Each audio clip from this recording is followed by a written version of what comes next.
أحييكم بتحية الإسلام. السلام عليكم ورحمة الله وبركاته. Ikhwatal Islam rahimahumullah. Semoga langkah kita untuk mengenal pribadi Rasulullah SAW di tengah cuaca awal tahun yang banyak orang, mungkin juga di antara kita ada yang kurang sehat atau berhalangan dan sebagainya, karena memang cuaca lagi peralihan. Ya, ada rasa-rasa bagus juga dari beberapa hari lalu. Semoga yang lain tetap sehat dan diberikan keafiatan. Ikhwatul Islam, meneruskan diskusi-diskusi kita tentang pribadi Nabi Muhammad SAW, di mana sebelumnya telah kita diskusikan, telah kita lalui beberapa tema terkait dengan fase awal mula dakwah Rasulullah SAW, di mana beliau berdakwah secara pertama kali atau 3 tahun pertama masa dakwah beliau lalui dengan metode atau cara yang tidak frontal, malah tidak ingin diketahui oleh banyak masa kalangan, kecuali dari pertemanan, MLM, marketing, multi level marketing, mirip-mirip seperti itu. Saya berteman dengan Ustaz Mas Ahsan misalnya, betul saya sering lupa nama orang. Atau saya berteman sama Ustaz Adi, dan Ustaz Adi berteman dengan Ustaz Arif berteman dengan Ustaz Abah dan seterusnya. Itu model dakwah awalnya yang disebut dengan sirriyah. Kemudian beralih kepada masa atau fase jahriyah, fase terang-terangan, di mana setiap orang yang dihadapi, ditemui, bahkan juga di momen-momen tertentu halayak, misalnya di keramaian waktu haji, itu mulai secara terbuka mendakwahkan apa yang Rasulullah SAW terima berupa wahyu. Dari yang 3 tahun kemarin itu, meskipun sembunyi-sembunyi sifatnya, orang per orang, secara personal, tapi itu kemudian tidak luput dari menimbulkan konflik sosial tentunya. Kenapa? Karena setiap orang kan punya sifat sosial, yang interaksi sosial yang begitu tinggi. Apalagi misalnya di musim-musim tertentu, di Makkah ada musim haji, ada musim syair dan seterusnya. Itu justru tingkat kepenasaran orang terhadap sesuatu yang disembunyikan itu semakin tinggi. Nah, lambat laun kemudian dakwah yang Rasulullah mulai dari personal tadi, pribadi-pribadi tadi, muncul ke permukaan, dan akhirnya banyak hal yang terjadi, banyak kasus. Lebih-lebih lagi saat dimulainya dakwah secara terang-terangan. Maka apa yang dilakukan, bagaimana sikap orang-orang Quraisy, apa yang mereka lakukan, dan terhadap kaum muslimin secara pribadi kepada diri Nabi Muhammad SAW atau orang-orang tertentu, dan juga terhadap orang-orang yang tidak punya posisi tawar apapun dalam sosial masyarakat. Jadi sudah banyak kita diskusikan atau banyak pengetahuan tentang latar belakang sosial di suku Quraisy atau musyrikin Makkah saat itu. Bisa kita kelompokkan dalam dua kelas bangsawan atau orang biasa, orang bangsawan, kelas biasa gitu ya, maksudnya orang-orang merdeka. Orang-orang merdeka ini terdiri dari bangsawan dan non bangsawan. Jadi secara umum kita bisa klasifikasikan jadi dua strata sosial. Orang merdeka artinya memang kebalikan dari budak.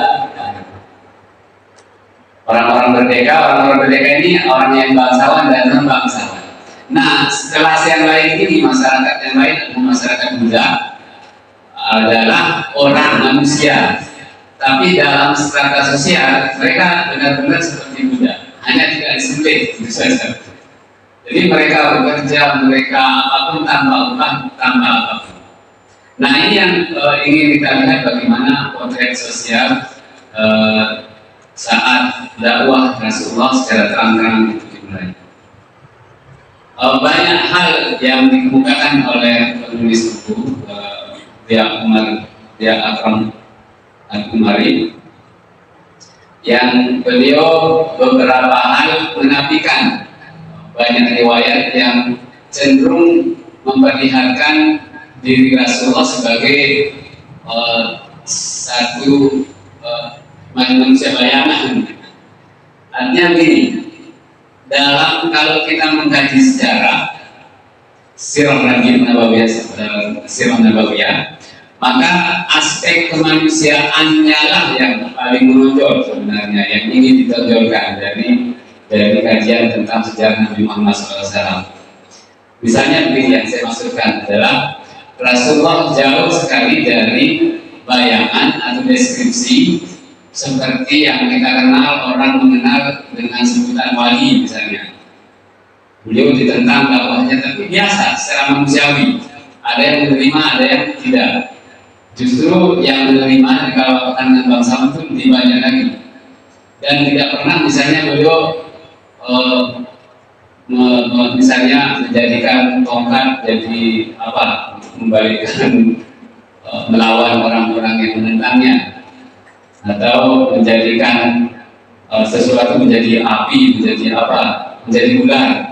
Untuk apa? Untuk menghalau, untuk menentang, untuk membalas apa yang beliau terima dalam dakwahnya. Kita melihat gambaran deskripsi tentang beliau sangat-sangat manusiawi. Mungkin kita baca beberapa hal. Jadi implikasi atau dampak dari dimulainya dakwah secara terang-terangan itu adalah bertambahnya penentangan orang-orang Quraisy secara terbuka, tentunya lebih terbuka lagi, lebih dahsyat lagi. Misalnya waktu kita ada suara syatta minas sabbi wal la'n. Bentuk dari penolakan dan sikap orang-orang Quraisy terhadap dakwah Rasulullah SAW secara terang-terangan adalah menyakiti atau frontal secara baik verbal maupun fisik yang beliau terima. Verbal itu beliau dilaknat, beliau disumpah serapah, beliau dicaci maki. Itu adalah dampak dari atau apa kita bilang konsekuensi dari Rasulullah memulainya dakwah beliau secara terang-terangan. Jadi kita bisa bayangkan betapa Rasulullah SAW 3 tahun lalu, 3 tahun berjalan secara sembunyi-sembunyi, lalu beliau datang biasanya ke pagi-pagi ke Mekah, ke Ka'bah, pelataran Ka'bah seperti yang kita lihat sekarang. Pelataran itu ada tempat tawaf itu saat orang-orang Quraisy ngumpul, beliau berdakwah, beliau menyatakan apa yang beliau terima dari wahyu dan seterusnya. Itu juga diikuti oleh beberapa sahabat, oleh orang-orang Islam. Nah, dampaknya adalah bertambahnya baik yang tadinya tokoh-tokoh besar seperti Abu Jahal dan seterusnya, tapi di sini ada hal lain yang unik. Bahkan perempuannya itu ikut, misalnya mencari di mana Muhammad dan seterusnya. Lalu mereka terkenal dengan syairnya. Syair itu semua berisi tentang caci maki, sumpah serapah. Itu yang terjadi. Waktu kita ada suara syatta minas sabbi wal al-alan. Setelah dimulainya dakwah itu, lalu berbagai bentuk ada itu rintangan dan seterusnya. Berbagai bentuk rintangan seperti as-sabrul ani, yaitu sumpah serapah secara terang-terangan. Wadharar al-mahdi, begitu pula dengan harta benda. Ada yang harta bendanya dirampas, ada yang misalnya bekerja tapi tidak diupah. Kenapa? Gara-gara dia muslim. Gara-gara dia muslim. Ada yang punya utang, utangnya tidak dikembalikan gara-gara dia berteman atau dikenal sebagai pengikut Nabi Muhammad SAW. Waqad waradat riwayatun min turkin ta'taduha bi ba'dihha isbatin hadathi tabi'iyah. Jadi berbagai riwayat yang ada itu sebenarnya ada yang saling bertentangan dan seterusnya, tapi kesemuanya itu menunjukkan bahwa ada berbagai peristiwa yang terjadi, meskipun satu dan lain halnya ada pertentangan. Taqulu innahu lamma nazal, ada saat turun ayat tabat yada abi lahabin misalnya, aqbalat Ummu Jamil bintu Harb, ini istri dari Abu Lahab, namanya Ummu Jamil, nama bapaknya Harb. Aqbalat, datang Ummu Jamil bintu Harbin. Ummu Jamil ini kunyahnya, namanya asli mungkin ada anaknya pertama namanya Jamil. Ibrati Abi Lahab, wajatan sudu, dia bersair, mudamamun abaina, wadinuhu qalaina, wa amruhu asaina. Kira-kira ini mudamamun itu sama dengan madmum. Dia memberi Rasulullah gelar dengan orang yang tercela. Rasulullah nyantai. Jadi dari kalangan penentang, orang-orang yang membenci Rasulullah SAW, bahkan beliau seumur hidupnya sampai sebelum mendapatkan wahyu, beliau diberi gelar Al-Amin oleh semua kalangan. Tapi saat mendakwahkan dan orang-orang pembesar suku Quraisy terancam, orang-orang yang menentangnya kemudian memberi beliau gelar Mudammam atau Madmum, sama. Yang tadi itu bersair, intinya adalah beliau menyebut Nabi Muhammad dengan orang yang tercela. Kita tidak akan pernah mengikutinya, apapun perintahnya tidak kita gubris, seperti itu kira-kira, tapi dalam bentuk syariat. Wa Rasulullah SAW jadi di masjid, sementara Rasulullah santai dan duduk bersama para sahabatnya. Wa ma'ahu Abu Bakar, beliau bersama Abu Bakar radhiyallahu ta'ala.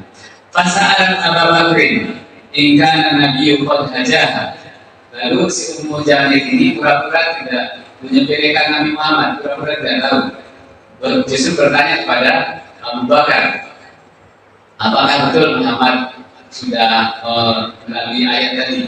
Sebenarnya bukan Nabi Muhammad SAW, tapi Allah kemudian menurunkan ayat tentang Abu Lahab dan keluarganya. Wa imra'atuhu hammalatal hatab. Wa imra'atuhu ini namanya sebutannya Ummu Jamil. Itu yang langsung kena dengan ayat tadi atau surat Al-Lahab tadi. Apakah betul ayat itu turun? Apakah betul Muhammad mengatakan seperti itu? Fana badzalika, lalu Abu Bakar radhiyallahu ta'ala berpura-pura Rasulullah tidak mengatakan itu, tidak langsung, bukan Rasulullah maksudnya, tapi Allah. Itu juga Abu Bakar, bukan Nabi tidak mengatakan itu. Itu saja jawaban Abu Bakar. Wa kana Rasulullah sallallahu alaihi wasallam yafrah.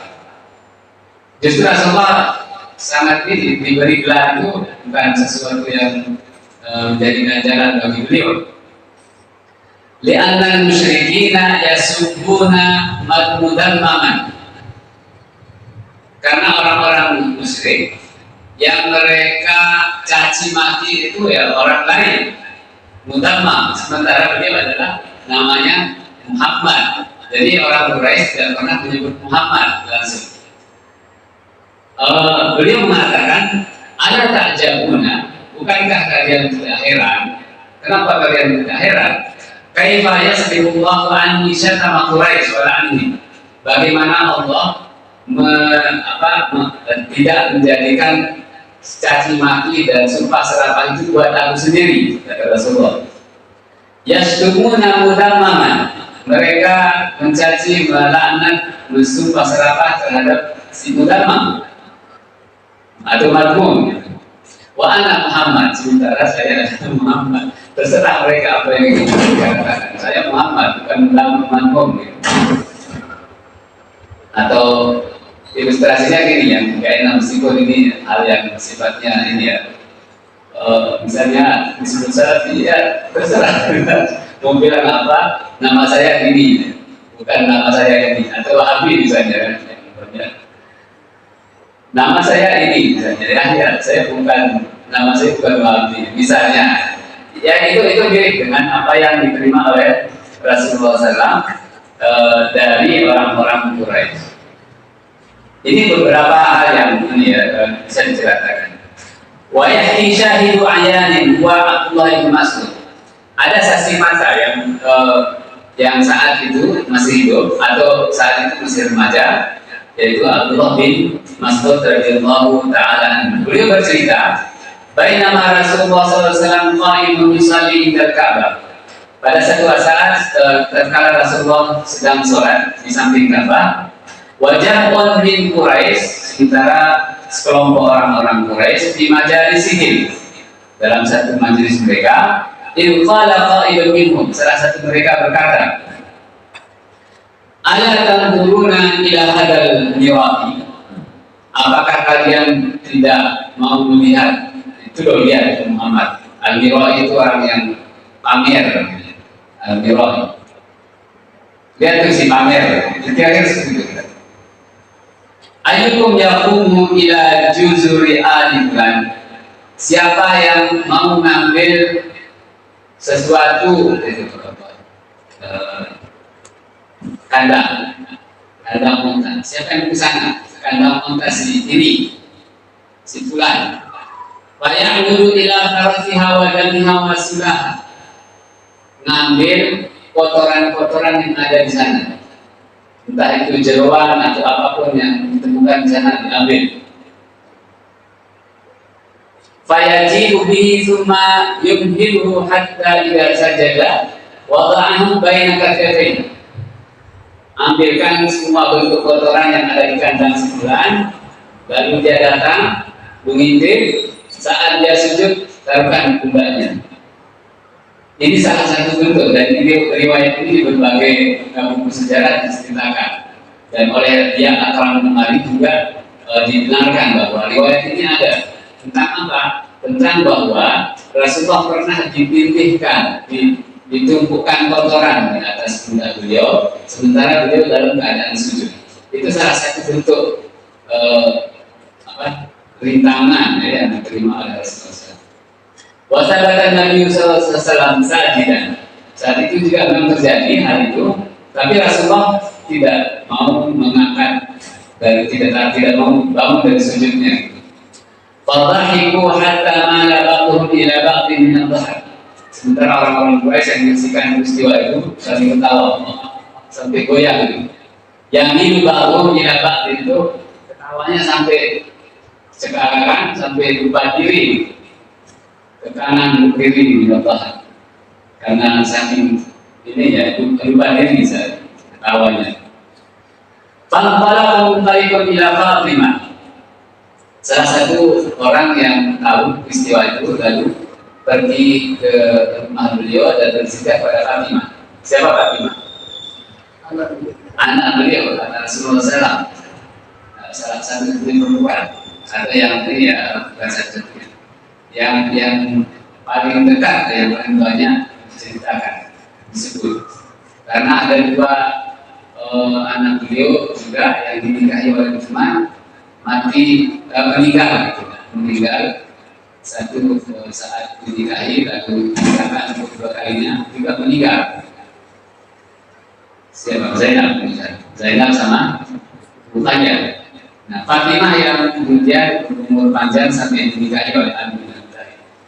Saat itu Fatimah itu sudah mengetahui, sudah tahu dan bisa bertindak. Lalu beliau datang muntaqiun ila Fatimah alaihissalam wahya Juwairiyah.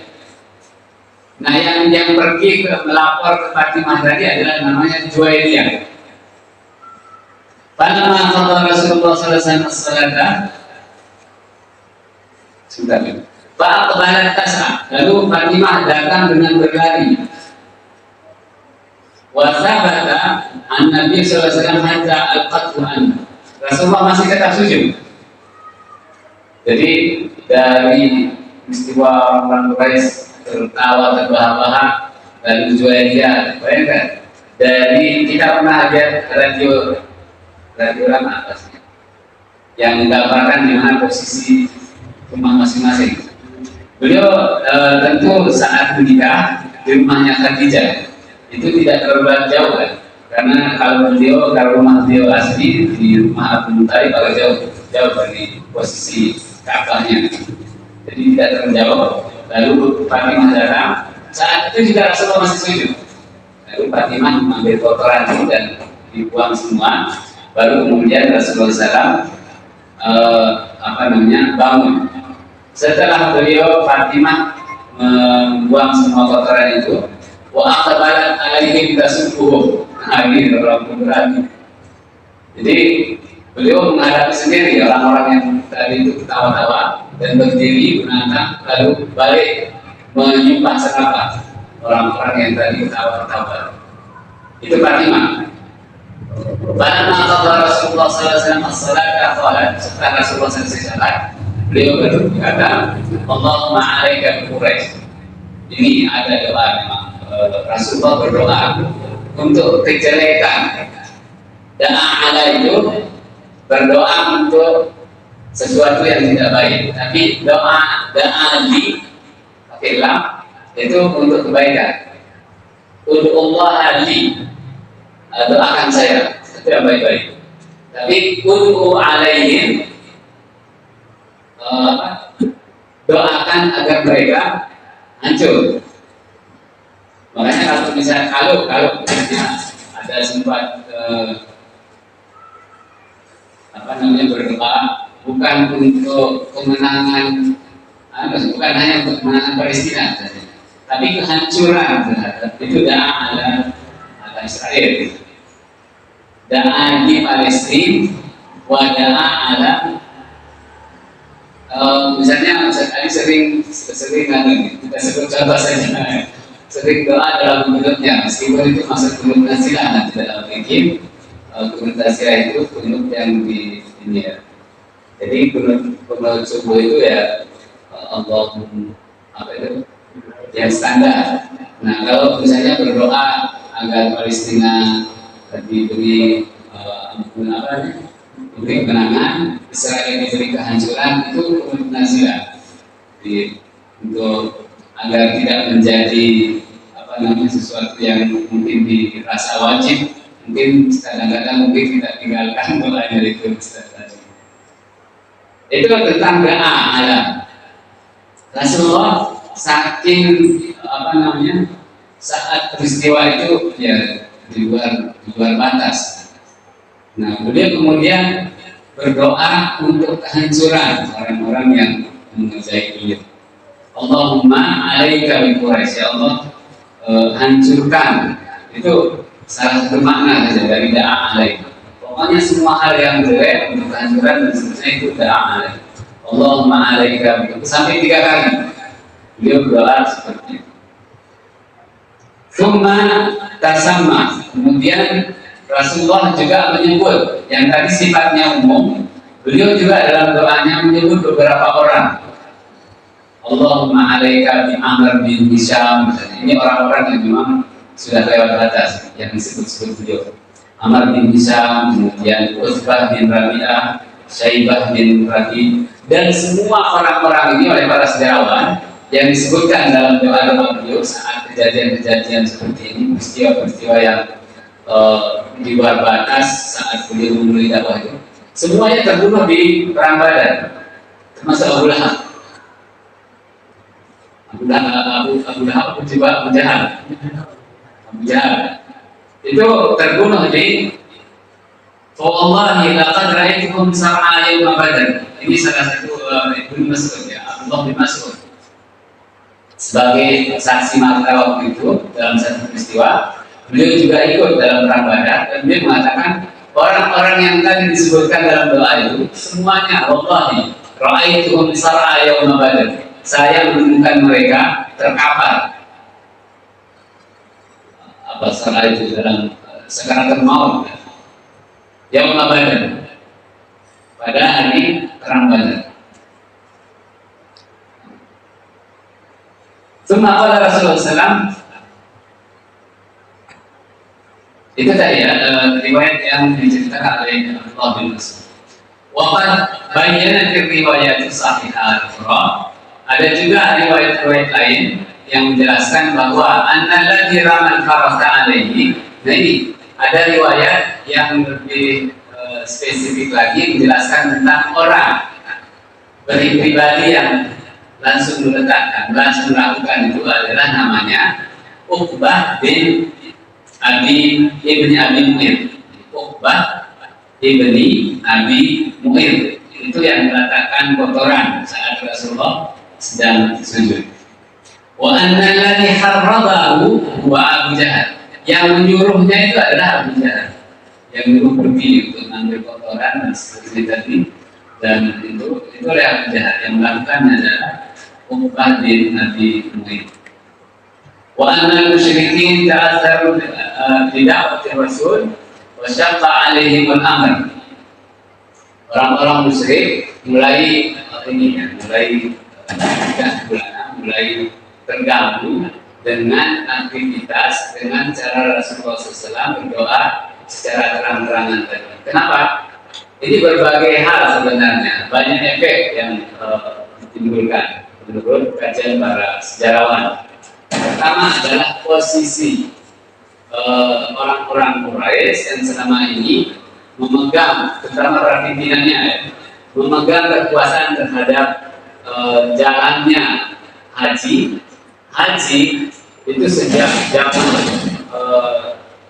zaman kapan sebelum Rasulullah SAW pun itu sudah menjadi satu ikon ekonomi dan posisi tawar yang sangat, makanya suku Quraisy menjadi terhormat karena itu posisi Ka'bah dan ritual haji.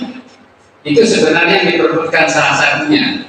Nah, saat Rasulullah mendakwahkan dakwahnya menuju kepada ketauhidan, itu terancam semua, menjadi ancaman bagi orang-orang yang selama ini menikmati posisi mapan tadi. Belum lagi dampak ekonomi, sosial dan seterusnya. Itu kajian dari para sejarawan terhadap kenapa kemudian mereka bangkit bentar dan langsung benar-benar tidak ingin menerima apa yang didakwakan Rasulullah SAW. Saya kira itu beberapa riwayat yang mewakili tentang bagaimana Nabi SAW menerima ini ya secara pribadi. Kita mungkin sedikit membahas nanti banyak sebenarnya riwayat terkait dengan misalnya asbabun nuzul beberapa ayat, tapi tidak kita bahas secara detail. Kita coba beralih kepada bagaimana masyarakat yang lain menerima perlakuan, lebih-lebih lagi orang-orang yang berasal dari strata sosial yang tidak dianggap manusia tadi dalam tanda kutip. Sebagai ilustrasi, di India itu sebenarnya agak jauh, tapi ada mirip-miripnya. Ada 4 kira-kira strata sosial. Yang paling tinggi itu yang yang kalangan bangsawan, kemudian pekerja sosial dan seterusnya. Nah, ada yang kaum bawah, kaum pekerja kasar dan seterusnya. Ada yang untouchable, yang orang-orang yang tidak boleh disentuh, yang di bawah sekali, dia manusia tapi tidak dianggap manusia. Itu tidak boleh bersentuhan. Kalau misalnya masih ada di beberapa desa di India, kita bisa lihat di internet itu. Kalau mereka jalan itu harus ada kain atau apapun itu yang harus telapak kakinya itu di setelah jalan itu tidak ada bekas. Kenapa? Karena nanti akan dilalui oleh manusia yang entah apa mereka. Kalau mereka ketemu dengan orang bangsawan itu dia harus mengalami entah gimana. Kira-kira seperti itulah bayangan bagaimana budak saja. Nah, lebih-lebih lagi terhadap orang-orang ini kemudian lam yaktasir ada Quraisy al-ittihami batin. Perlakuan sikap orang-orang Quraisy tidak hanya sebatas verbal tadi, tapi sudah mengarah jauh lebih kepada gangguan fisik. Dan bukan hanya hal-hal yang mereka juga menciptakan hal-hal yang sifatnya fitnah, misalnya ini seperti ini dan seterusnya, untuk membunuh karakter, ya. Membunuh karakter seseorang bahwa ini berbuat ini dan seperti ini. Itu yang dilakukan oleh orang-orang Quraisy.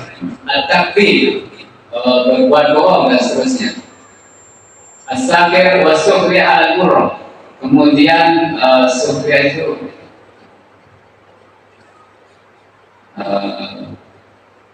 bahasa sasaknya itu sukhriya. Layak sekarang kaum itu tidak mengejek, ya, ejekan yang sangat menyakitkan. Wal ada di Rasulullah SAW. Bahkan tasa'ada ila darwatil umfi, bahkan bentuk dari perlakuan tidak baik itu sangat-sangat lewat batas. Al-umfi. Tasa'ada ila darwatil umfi, itu maknanya sudah lewat batas.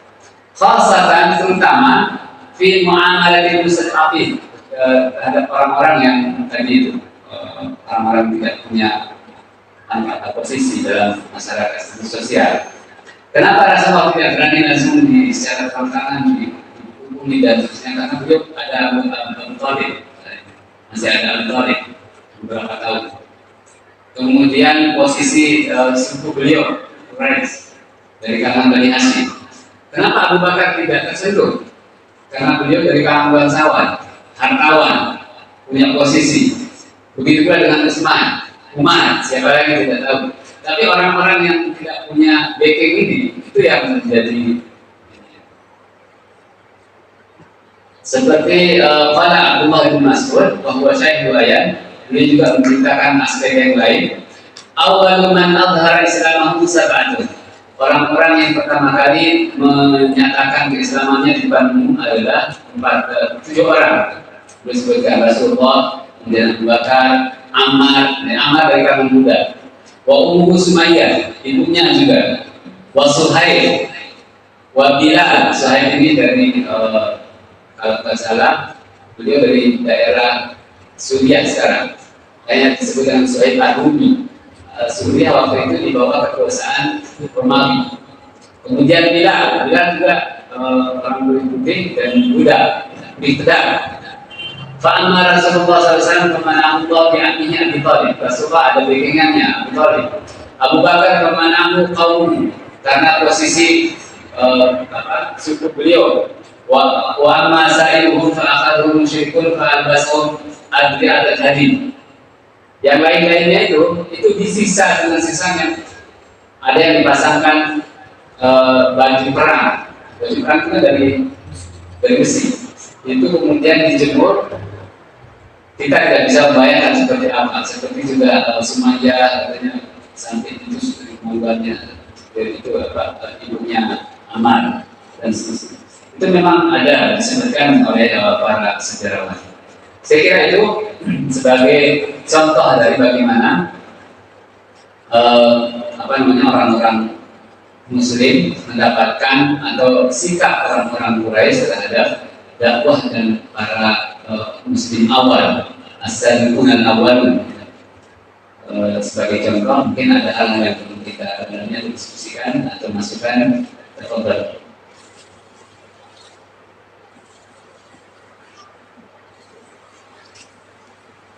Mungkin ada riwayat-riwayat yang pernah terdengar atau apa, mungkin ada betul tidak gitu.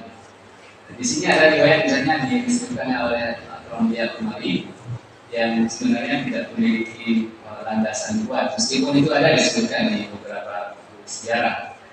Misalnya Rasulullah di saat genting sudah tidak tahan lagi, beliau berdoa, lalu ada pohon yang mendengar, lalu pohon itu datang dan seterusnya begitu menaungi beliau dan seterusnya. Itu riwayat-riwayat yang sebenarnya cenderung tidak memiliki ini ya, memperlihatkan Rasulullah seperti seorang dewa yang itu tidak ada dasarnya. Atau seperti wali-wali misalnya mengubah tongkat jadi yang saya sebutkan di awal, itu dinafikan oleh sejarawan yang benar-benar menulis sejarah Nabi berdasarkan riwayat-riwayat yang sahih. Saya kira itu, silakan kalau ada yang ingin ditanya.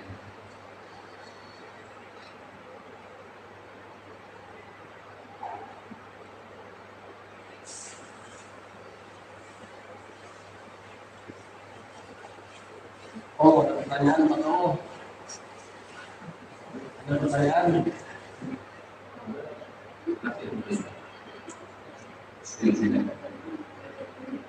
Ada kaitan-kaitannya juga dengan sejarah awal.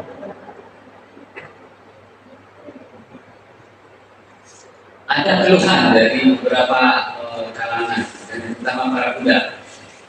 Seperti itu perlakuan orang-orang Quraisy.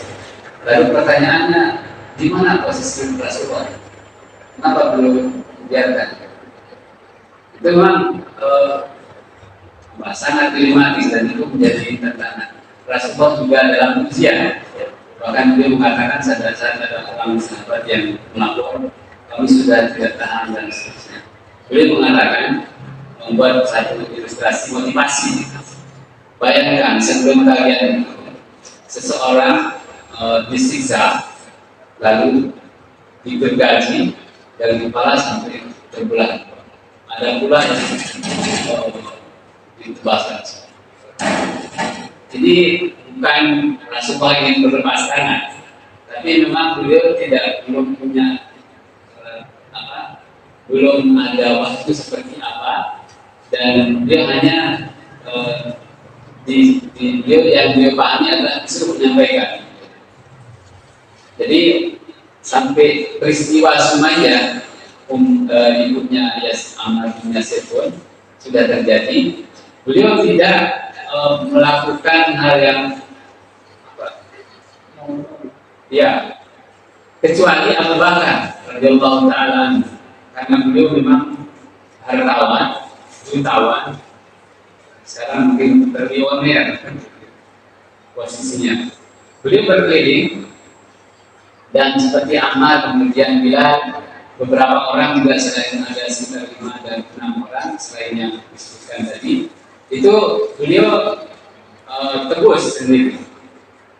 Beliau tebus sendiri dan setiap bahkan ada kawan-kawan misalnya dengan si pemilik budak, dia memang berdiri, kemudian beberapa orang beliau itu yang dilakukan, yang bisa dilakukan oleh. Jadi kalau seseorang sudah merdeka, itu tidak bisa lagi dibawa ke gaji siapapun. Itu merdeka bebas, ya mau kemana pun, kerja apapun itu tidak ada lagi.